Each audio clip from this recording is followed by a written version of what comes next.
Skinny spazoid. Alexander the Great is one of history's most prolific figures.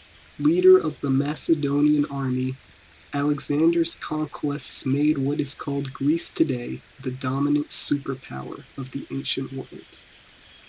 This was a major turning point for all of Western civilization for the rest of known history as European superpowers continued to dominate the world after Alexander and after Greece. At a very young age, Alexander was able to ignite the fiery passion his troops needed for large assaults. It's true that Alexander's mighty army was inherited, but he led it with the assuredness of a great leader. His army marched through foreign civilizations with such ease as if their formations were impenetrable. The sophistication of having his troops achieve this success is what made his people call him Alexander the Great. Number 10. Alexander the Philosopher. Alexander was a huge supporter of philosophy and also an avid philosopher himself. He was actually tutored privately by famous philosopher Aristotle, considered by many to be the wisest man in Greece. Alexander also famously had a meeting with famous philosopher Diogenes. Diogenes was known as a more cynical and eccentric philosopher. The story, although with many variants, goes as such. Diogenes was lying down in the sun almost like you would see a homeless person relaxing. Alexander, as an admirer of Diogenes, asked him if he had any kind of wish or request for Alexander. Diogenes requested that Alexander get out of his sun. Some variants also have Diogenes say to Alexander, "Just a moment, I was looking through these bones and I couldn't tell the ones that were your father's from your father's slaves." Alexander was said to greatly admire Diogenes for saying this, saying, "If I weren't Alexander, I'd be Diogenes." Number 9. Royal Father. Alexander's power undoubtedly came from his royal father Philip II of Macedon. Philip himself was a bit of an alpha male who built up Macedonia as a military state, as he also had many military campaigns. Philip had 7 wives, of which his wife Olympias was the mother of Alexander. Philip was assassinated by his bodyguard at the wedding of one of his daughters.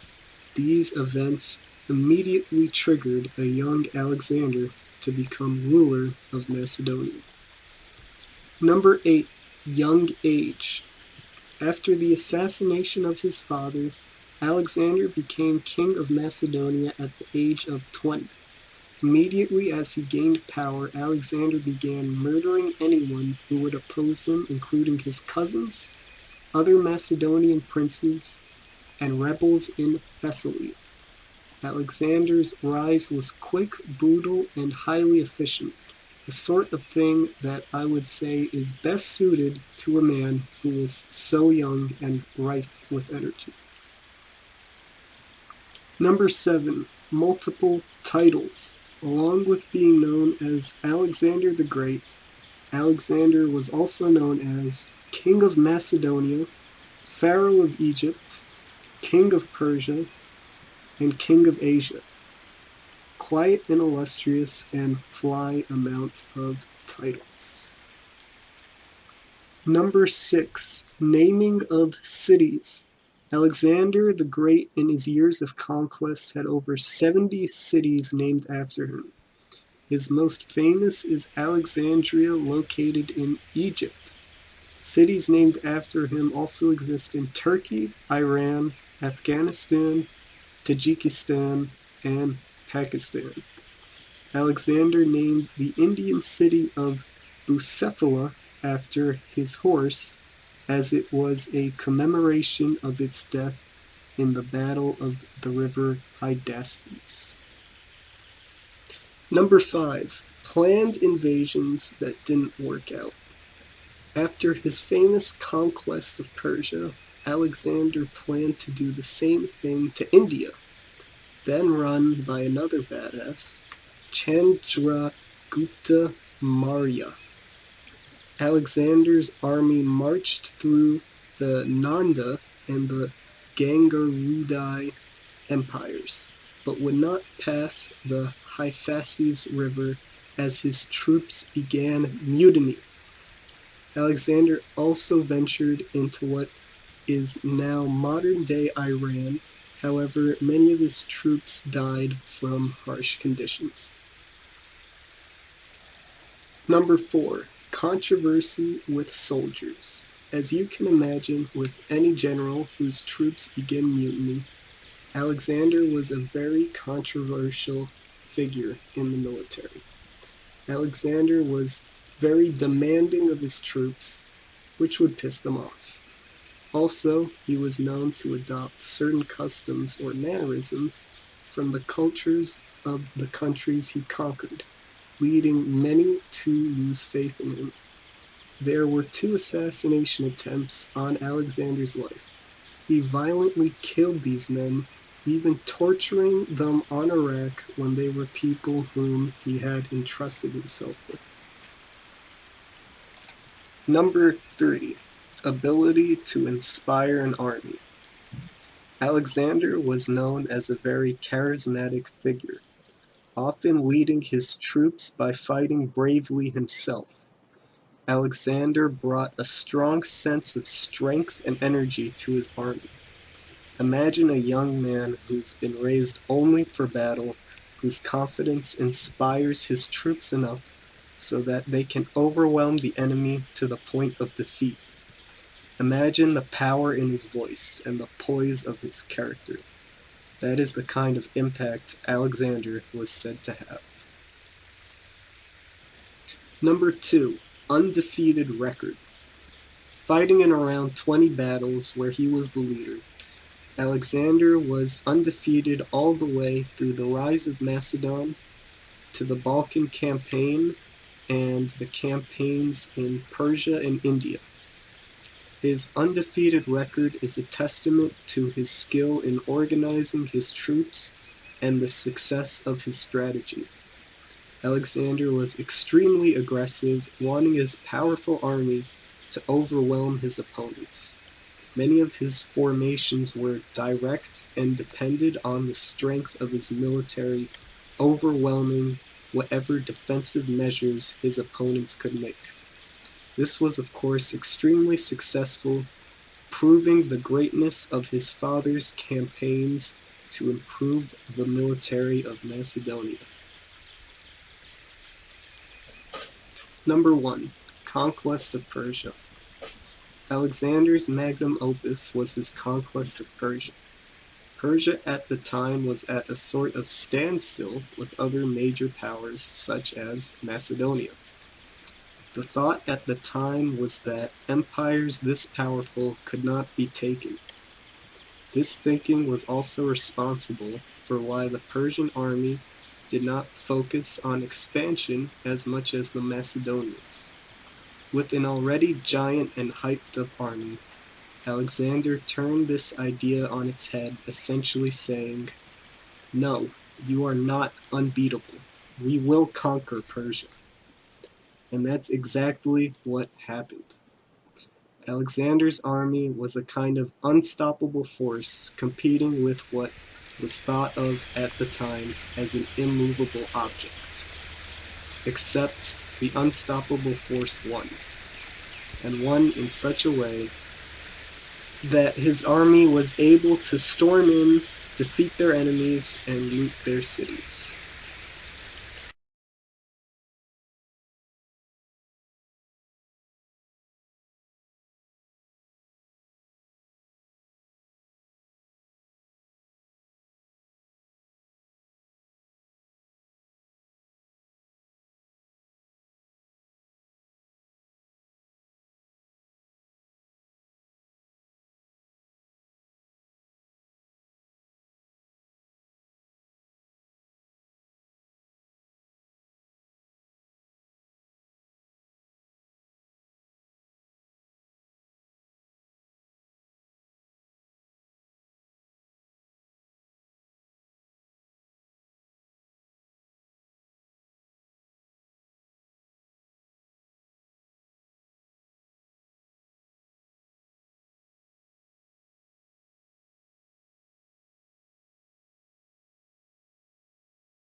at essentially a standstill with other major powers such as Macedonia. The thought at the time was that empires this powerful could not be taken.